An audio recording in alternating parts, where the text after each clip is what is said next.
వేములవాడ శ్రీ రాజరాజేశ్వర స్వామి దర్శనానికి ప్రతిరోజు వేలాది మంది భక్తులు వస్తుంటారు. రాష్ట్రంలోని అతిపెద్ద దేవాలయంగా పేరుండి ఆదాయంలోనూ మొదటి స్థానంలో ఉంది. స్వామివారికి వచ్చే ఆదాయంలో సింహభాగం కోడెమొక్కుల ద్వారానే వస్తుంది. దర్శనానికి వచ్చే భక్తులు కోడెమొక్కులకి అధిక ప్రాధాన్యత ఇస్తుంటారు.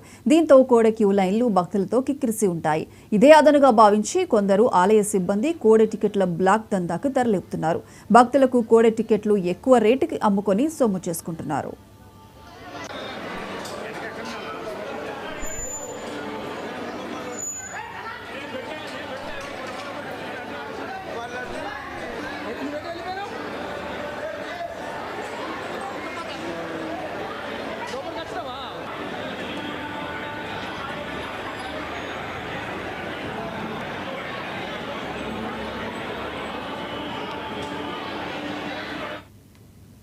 ఆలయంలో భక్తుల రద్దీ ఎక్కువగా ఉండే శుక్రవారం, ఆదివారం, సోమవారం రోజుల్లో సిబ్బంది వేకువజామునే కోడె టోకెన్లను పోగు చేసుకుంటున్నారు.